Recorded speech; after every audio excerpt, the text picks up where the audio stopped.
Good morning, ladies and gentlemen. In the name of Jesus, excuse us, we are having some network challenges. I believe that somebody must become an intercessor to pray for this network. Hallelujah. So, nonetheless, Jesus is still Lord. Make sure that you are speaking in tongues wherever you are. In Jesus' name, let us pray. Heavenly Father, in the mighty name of the Lord Jesus Christ, we give you praise, we give you the glory, we give you all the honor. Father, we just want to thank you for this day, the day that you have made for us to rejoice and to be glad in it. Lord, I pray for each and every viewer, wherever they are tuning in from, that in Jesus' name, may the word of God, may the power, the light, the effulgence of your glory, the tenacity, the intensity, and the propensity, Lord, of your glory begin to ooze out of this platform in the name of Jesus. The Bible says that, Lord, you send your word and healed us and delivered us from all distractions. And I pray that today, every distraction, Lord, it shall be disgraced. In Jesus' name we have prayed. Amen. Hallelujah. Praise the Lord. Today, it is our part 4 of our series entitled The Mystery of Patterns. I believe that this series is blessing you in no small way. Myself, personally, it is blessing me. Amen. We spoke about patterns for salvation, patterns for spiritual growth, of which last week I ended somewhere where I'm going to pick up, and just to recap just a little bit. Hallelujah. So do not be disturbed. Jesus is still Lord. Let us go quickly into the Bible, into the book of Jeremiah. This is our theme scripture. The Bible says in Jeremiah chapter 6 verse 16, thus saith the Lord, stand ye in the ways and see, and ask for the old path, where is the good way, and walk therein, and you shall find rest for your souls. But they said, we will not walk therein. Amen. This is simple and straightforward. It says, stand ye in the ways and see, and ask for the old path. So you have to go to the ways, and then when you get to the ways, ask for the old path from the old way. Amen. And then ask the old path, that where is the good way? So the good way, it is in the old path. This simply means there are patterns that the Lord has given to the church. And then these patterns, they are ancient. Amen. These patterns, they are old. God has given this pattern to our fathers of the gospel. Hallelujah. So this means that we have to go to the old path and then ask for the patterns. And then we are going to recap. What is a pattern? A pattern is a modus operandi. A pattern is a system of operation. A pattern, it is a pathway of doing things. Amen. Or a right way of doing things. Sometimes a pattern is the only way of doing things, meaning without that other way of doing that thing, there is no way you can achieve the positive or desired results. Amen, somebody. A pattern is an SOP, a standard operating procedure. So this means God has patterns that he has instilled and given to the church. So without these patterns, there is no way we can work effectively with God. Hallelujah. So like I said, there is a pattern for spiritual growth. There is a pattern for wealth and abundance. There is a pattern for the increase of the anointing. Yes, there is a pattern for spiritual empowerment. There's always a pattern for marriage. There's a pattern for entrepreneurship, doing business from God's context. There's always a pattern. Hallelujah. So these are the patterns that one by one will be dealing with patterns for impartations. How do you receive an impartation? It's not everyone who receives an impartation based on the prescribed pattern. I did tell you that a pattern is a methodology. It is a method. It is a way of doing things. Missing a pattern, there is no way you can get it right. I did highlight that a pattern is a one way that is secure that the results are positive. This simply means whatsoever you endeavor, whatsoever that you embark on, if the results are negative, this is certain that the pattern has been either ignored, missed, or violated. Praise the Lord. Excuse me. Thank you, Lord Jesus. Hallelujah. So if your results are negative, it means that a pattern has been missed. If the results are positive, it means that a pattern has been adhered to. This simply means that when we adhere to the patterns that God has given unto the church, when we familiarize ourselves with the system, the operation model, the methodologies of God, there is no way the results can be otherwise. I did give an example about driving. The reason why we go to a driving school is because we are going there to learn a pattern for driving. Hallelujah. We learn a pattern for driving. And the moment you learn and master driving, regardless of the kind, the model, the shape, of the car. You can drive each and every car simply because why? You have learned the pattern for driving. So a pattern will show you deliver the desired and positive outcomes. Praise the Lord. So once you master driving, even if you spend about a year or so, I remember I started driving, learning how to drive 4 years ago before I had a car of my own. So after I mastered driving, even if I were to spend six months or so or more without driving a car, but the moment that somebody would lend me their car or send me somewhere with their car, simply because I have mastered the pattern of driving, I would drive with ease as if I was driving every day. Can you see that? Because of why I've learned a pattern of driving. This means that when you have a pattern, when you know a pattern, already you know the outcome results. Let me take it deeper.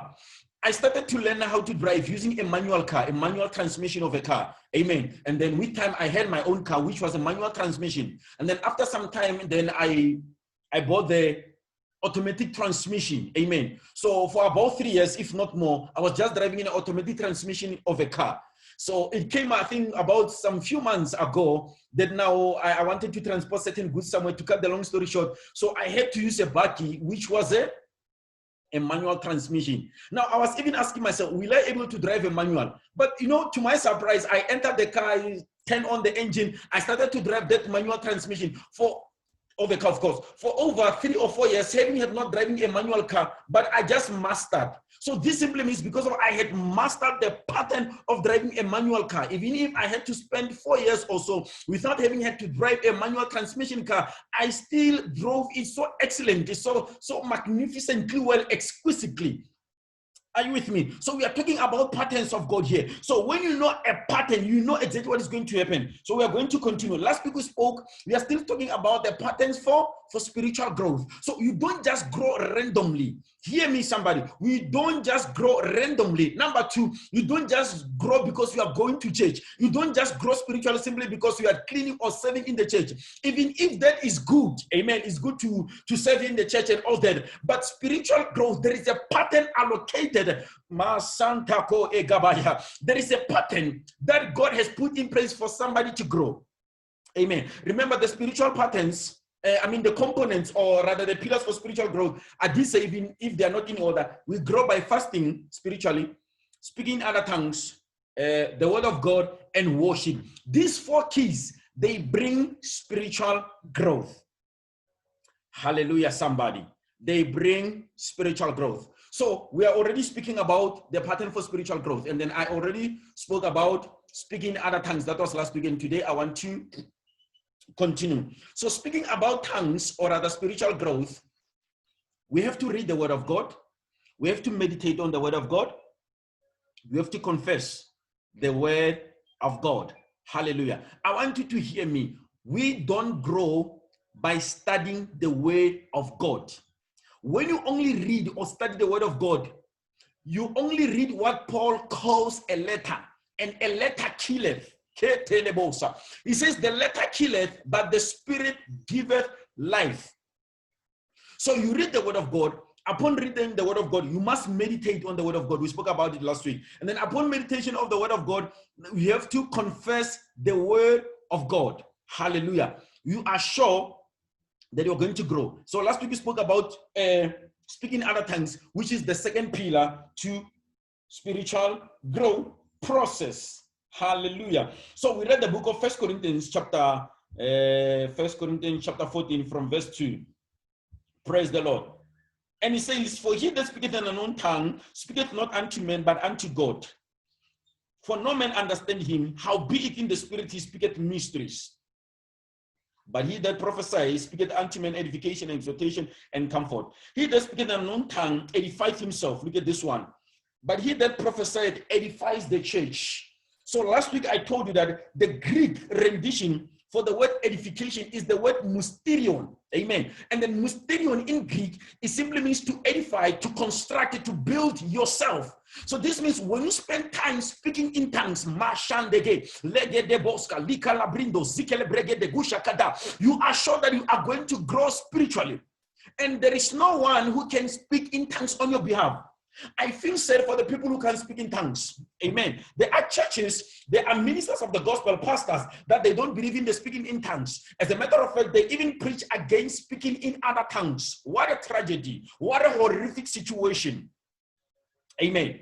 So the Bible says, when you speak in other tongues, you are edifying yourself. It's like you put a phone on the charger, you recharge yourself, you construct growth. And the word mysterion, it means to unveil something that was hidden before. Mystery in English, mystery. What is a mystery? A mystery is a spiritual code of operation. Yeah. A mystery is a spiritual code of operation, because the spiritual realm, it is coded.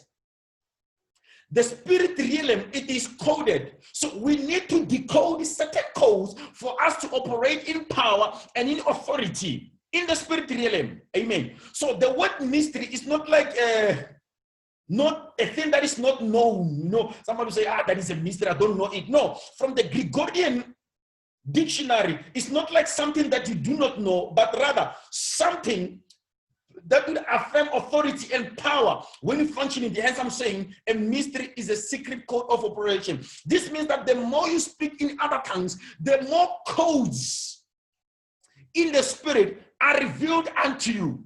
Here is a perfect example. If I'm successful in my endeavor and you, on the other hand, you are failing, even though we are doing one and the same thing, but the result will show that one knows one thing which the other does not know. Here's a decision I've made in my life with all humility. Amen. I made a decision in my life that if I'm failing to do something and I see another person, it be a man of God or businessman, whatever the case might be, if they are succeeding and getting results in whatsoever that I'm attempting to do and myself, I'm getting negative results, I made a decision that I'm going to simply humble myself and go and ask them, oh God, how do you do it? How God do it? Oh, how God do it? Because for the mere fact that somebody is mastering, it's succeeding in whatsoever that I'm also trying to do, but I'm failing. It is clear, it is pure, that it means they know something that I do not know. It means they know a secret code of operation. Likaba. So speaking in other tongues, it does not just build you. It does not just build your spirit, but it will also usher you into the realms of codings. Hiya. Jude 1. It's only one chapter. He says, oh, today I feel the anointing of the Holy Spirit. Listen to what Jude says.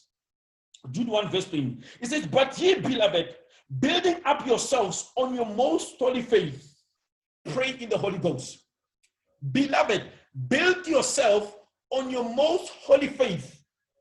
Pray in the Holy Ghost. So this means when you speak in other tongues, amen, you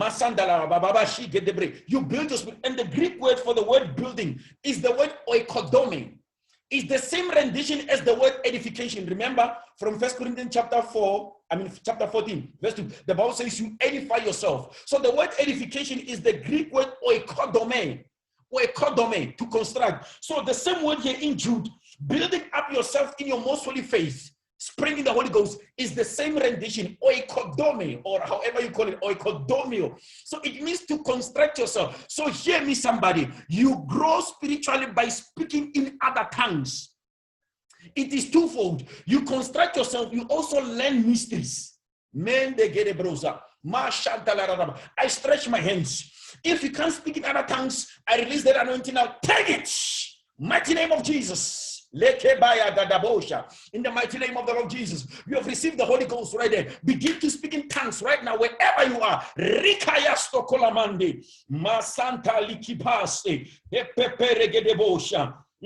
Thank you, Lord Jesus. The book of Ephesians now. The book of Ephesians, chapter 3. Hallelujah. We are still speaking about speaking other tongues. Amen. We are still in spiritual growth. Remember, we grow by what? Reading, meditation, confession of the word of God. So the second pillar we are discussing here, we are still speaking about speaking other tongues. Ephesians chapter 3 from verse 1, for context sake, I will read. For this call, I, Paul, the prisoner of Jesus Christ, for you Gentiles. If you have heard of the dispensation of the grace of God, which is given me toward you. Verse 3 is interesting. How that by revelation, he made known unto me the mystery, mysterion. So Paul says, I knew the mysterion of God. The word revelation in Greek, it means apocalypse. Apocalypse. Mendegebosha. Apocalypse. So this simply means, oh, excuse me. Thank you, Lord Jesus. We are running out of time. Hallelujah. Praise the Lord. So apocalypse, it means to reveal that which was hidden. So Paul says, by revelation, it was made unto me to know the mysteries, whereby, that is verse 1, when you read, you may understand the knowledge in the mystery of Christ. So to walk with God, this is a mystery. Amen. It is a mysterium. And to know the mysteries of the kingdom, to know the mystery of God, somebody needs to know how to apply revelation. So revelation here, I said, it means apocalypse. Apocalypse. Apocalypsis, it is a compound Greek word. Apo and calypsis. Apocalypsis. And then calypso, calypto, apo and calypto, apocalypsis, yes. So apo, it means separation from. Calypto, it means ignorance. So put together apocalypto or apocalypsis, it means to be separated from ignorance. What ignorance, by the way? The ignorance of not knowing the secret codes of operation. Praise the Lord. So this is a mystery. That's why now Paul says in 1 Corinthians chapter 14, verse 14, he says, I thank God that I speak in tongues more than you all. And then he says, what is it then? I will pray in tongues and I'll also pray in my understanding. 1 Corinthians chapter 14, verse 14. For if I pray in an unknown tongue, my spirit prayeth, but my understanding is unfruitful, meaning it is suspended. Amen. So when you pray in tongues, Paul says your intellect, your cognitive prowess, it is suspended because it is your spirit in charge. My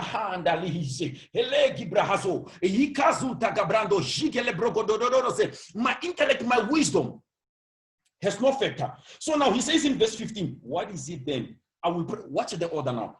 What is it then? I will pray with the spirit and I will pray with the understanding. Paul says, I will pray with the spirit, that is tongues. I will also pray with the understanding. He does not say, I will pray with the understanding and then I will later pray with the spirit. So then change the order. There are believers who pray more with their understanding and they pray less in the spirit. By so doing, you are violating the order. Because the Bible is strict here. It's straight, it is exact, it is precise, it is clear. What is it then? I will pray with the spirit. I will also pray with the understanding. So this means the priority of praying, it is praying in tongues as opposed to praying in understanding. I know many people, they like pray, hey, Father this, Father I need a chair, Father I need a what, Father I need a car, I pray for my house, I pray for my dog, I pray for my cat, whatsoever. But according to the patterns, and remember John chapter 10 verse 35, it says scripture cannot be broken. Praise the Lord. Scripture cannot be broken. So you shouldn't break the order that the Bible has been ordained for us to follow. So Paul says, I'll pray more in tongues. You need to pray more in tongues. Hallelujah. So the more you pray in tongues, there are secret codes, apocalypto, that will gush out of your spirit. And the Lord will begin to teach you, like I said even last week, that there are things that you can't learn from Bible school. Hear me, somebody. No matter your level of your theological training, there are things that you can't learn from Bible school. You can only learn from what I call the University of the Holy Ghost. And then the Holy Spirit, as you begin to speak in tongues, He'll begin to search out those things and begin to bring them unto you. Praise ye the Lord. So these keys, they don't work independently, but they work interdependently to produce intertwined and multifaceted results. Are you hearing me? You don't do one and neglect the other. So they are not independent, but they are interdependent because and intertwined, interdependent and intertwined to produce multifaceted results. Praise the Lord. So after you read the word of God, that is the logos. Remember I told you that you don't grow by what? By reading the word. So after you read the word of God, then you allow yourself to meditate. And then as you meditate in the process, you speak in tongues. And then suddenly now, as you are building your spirit, speaking other tongues, apocalypto, apocalypse, a mystery will be revealed unto you. So mysteries, remember this word. If there's something that I want you to remember from today's session, is that mysteries separate us into what we call spiritual cadres. Are we together? Mysteries are separating us into spiritual cadres. As I gave an example, as I reiterate, that one person is succeeding in something that you are failing yourself. This means that he has a mystery, a secret code of operation. No matter how many times you try to attempt something, as long as you don't have the right pattern, a right order of doing that particular thing, the results are inevitable. You're going to fail. For example, if I give you my contact number, amen, mama 082, blah, blah, blah, blah, blah, blah, blah. And instead of 7, you punch 8, believe me, you can call me for 365 days a year. Apostle Mziza, where are you? You can even be frustrated, you can even swear, you can even give up, you can even roll on the floor. You're like, this guy, why am I failing to get hold of this guy? Simply because why? You are missing one number. So missing one number can cost you a lifetime, because instead of punching 7, you're punching 8. So equally, if you miss a certain pattern where God is concerned, you can try to dilly dally and shadow box, trying to do this, apply that, apply this one, apply the other one. Remember, I did tell you that there are benefits from praying in other tongues. There are benefits from praying in the name of Jesus, because what you receive from praying in the name of Jesus Christ is different from Holy Communion. It is different from the blood. It's different from the fire. So because of Christians, they don't know these things. They call fire, they take communion, they go fasting, they speak in tongues, blood this side, the name of Jesus the other side. You understand? So there's too much vacillation because you don't know the pattern of the results that you want to accomplish and to achieve. Praise the Lord, somebody. So if you know exactly what is it that you want to achieve, and then you've been taught a pattern precisely, then you know the result that you're going to receive. Hallelujah. Jeremiah chapter 3 verse 15 says, I will give you shepherd after my own heart that will minister to you revelation, knowledge, the word of God. So this means one way or the other, hallelujah, patterns, it is the responsibility of your set man. It is very sad. I don't want to, I'm speaking with all respect. Amen. If you are submitting under a man of God or a pastor who does not know the ways of God or the word of God in general, you understand, his limitation is going to be your limitation. So because why? The Bible says, I'll give you pastors, shepherds after my own heart that will teach you the word of God, that will usher you into the mysteries of God. So it is upon us now as servants of God to glean, to spend time with God, so that this thing can be handed down unto us, this blueprint of heaven. Because a pattern is a blueprint for your footprint. Amen. A pattern is a heaven's diagram for the earthly organogram. I'm telling you the truth. So if you do not know these patterns, your life will be doomed. Praise you, the Lord. So that's how you grow. So we grow by encounter. We don't grow just by logos, but we also grow by what? Rhema. So when the Spirit of God moves upon logos, logos will transit into Rhema. Then we grow by Rhema. Praise the Lord. So next week, we are going to continue. I'll be speaking about the third key, which is worship. And there will be remaining with fasting, because so far we've covered the word of God, and today we spoke about the mystery of speaking in other tongues. So in the meantime, if you did not take much into consideration this mystery of speaking in other tongues, please, I beg you in the name of God, that begin to speak in other tongues. Hallelujah. Because remember, speaking in other tongues is a revelation gift. Number 2, speaking in other tongues is a revelational gift. Amen. I mean, a foundational gift is a revelation gift, and also is a foundational gift. Hallelujah. I want to go right now, but before I go, I want to pray for the sick. If there is a person that you know or next to you whom they are sick, because the Lord gave me a precise instruction to pray for the sick people. Praise the Lord. So I want to pray for the sick people. Stretch forth your hand or take your phone, put it on them, whatever the case. Father, in the name of the Lord Jesus Christ of Nazareth, I release the healing power right now. I rebuke stroke. I rebuke ulcer. I rebuke cancer. Ouch! In the mighty name of the Lord Jesus. Tuberculosis, listen to the voice of God. Arthritis, fibroids, I rebuke you now in the mighty name of the Lord Jesus. Sugar diabetes, be made whole now. Be made whole right now. Whatever, be made whole in Jesus' name. I feel the anointing. Be made whole right now in Jesus' mighty name. Rise up from that wheelchair and walk. Throw away that couch. Let those eyes be open now. Your ears, let them open. Dump. spirit out of them. In Jesus' mighty name, you are healed. Amen. Praise the Lord. I'm about to go right now. My name is Apostle Kachisom Caesar, the senior pastor. I'm the founder and the general overseer of Divine Life Ministries International.